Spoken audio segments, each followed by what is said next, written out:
So the final question in my last 6-7 minutes is why awe, right? Awe, what is awe? It's the feeling of being around vast mysteries that I don't understand. It is really its own distinct state, kind of about exploring and connecting. How does awe work? It really diminishes my self-focus, my anxieties and the like, and it really gets me to explore the world and to connect to others and build community. Why awe, right? Why? And really there are a couple of ways that we can think about this question. The first is really the issue of resilience that Jeff kind of used very wisely in the title of this symposium, which is we live in a stressed out time. The CDC is suggesting that levels of anxiety and depression are 3 to 4 times their average. Stress had been rising in the United States for the past 25 years before COVID. It is an inflamed time, regrettably. Vivek Murthy, our former Surgeon General, has a wonderful book out suggesting that the most important diseases, in some sense, of the 21st century are going to be diseases of things like loneliness, too much self-focus, that what he calls inflammation, or the elevation of the parts of your immune system.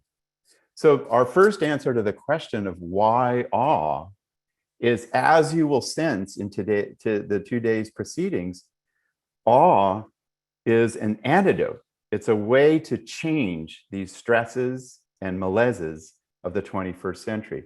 So here's some sort of awe facts that you'll hear about. Around the world, people feel awe a couple of times a week. There is everyday awe to be had. As Jeff said, you don't need to go to the Eiffel Tower, right? You can find it around you. And throughout this proceedings, you will hear about how. About 3/4 of our awe experiences feel good. They're rooted in reward circuitry in your brain. They elevate the vagus nerve, which we study in our lab, which helps you calm down, find meaning, find strength. We also know that feelings of awe, about 3/4 of these positive experiences, help you feel like you have more time in life.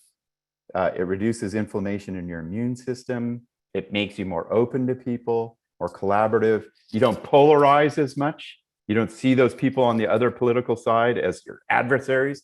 You see some common ground. A lot of positive benefits for awe.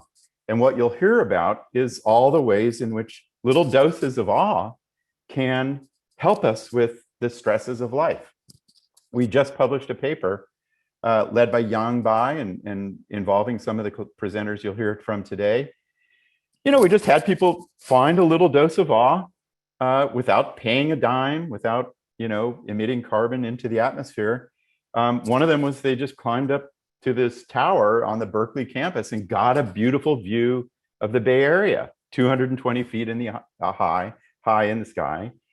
Just that 5 minutes of taking in an expansive view led students to feel less stress in their daily lives, less pressure, and to have enhanced happiness. This has been replicated in all manner of studies. Awe reduces the stresses and difficulties of living.